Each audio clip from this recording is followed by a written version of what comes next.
This is a bonsai that I created from 3 cuttings of a weeping fig that I had in my office 12 years ago. I brought them home and planted them, and I've been keeping it in a small pot all that time. Every so often I take it out and I repot it, trim the roots, and I continually trim the leaves. Here's a close-up of the main branches. The 3 cuttings turned into these 3 branches, quite thick now, and they have some nice taper on them, which is good in bonsai. Taper on the trunk like that, and there's a bit of root structure here.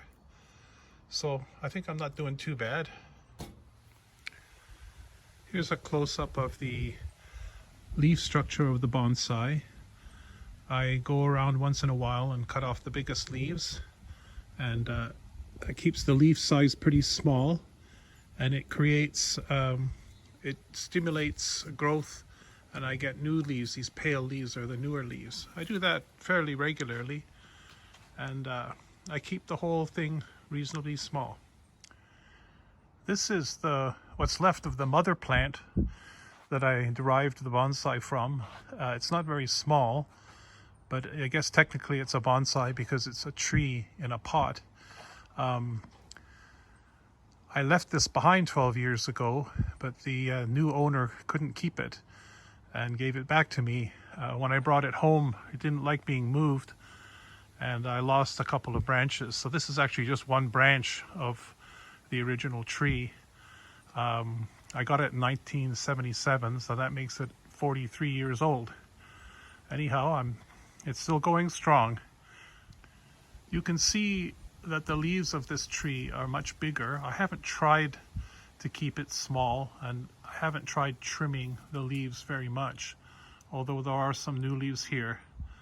The more light a tree gets, actually, the smaller the leaves are, and this has been in the shade quite a bit.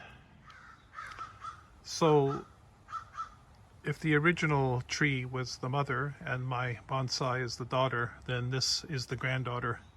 It's a cutting of a cutting in a small pot. I'm trying to keep this super small, and a couple of weeks ago I went around and I cut off all the leaves. It was a bold move, but the plant was healthy, and I've got a whole bunch of miniature leaves here. So the idea is that this will keep the leaves quite small, and we don't know. We'll just see what happens. So what we have here is a volunteer maple that popped up in my yard, and I just dug it up and stuck it in a pot, and I left it like that outside over the winter, and seems to be surviving. So I don't know what's going to happen with that, but we'll keep you posted. This is the sucker of a shrub called a summer sweet, which has nice flowers with a beautiful aroma and loves the shade. I just stuck that in a pot, and it's doing fine outside, and it also survived the winter on the deck. We have a couple of Japanese maples on the property, and the maple keys fall down and you see them come up all over the place. I just collected a bunch of them up this spring and stuck them in this pot. I had good luck with the other maple, so I'm going to see what I can do with this. So this is a new experiment. Here's a mountain ash I found growing on the property. The neighbors have many of them, and you see mountain ash seedlings popping up. Usually I just pull them up and throw them away, but I put this one in a pot and it's survived 2 winters. Can't wait to see what it does next. This is the smallest one of all. To be honest, I have no idea what generation it is. It's a cutting of a cutting or something like that, and it's quite tricky to keep these small ones alive because you don't want to overwater them, and you don't want them to dry out, and the pots are so small it's easy to do that.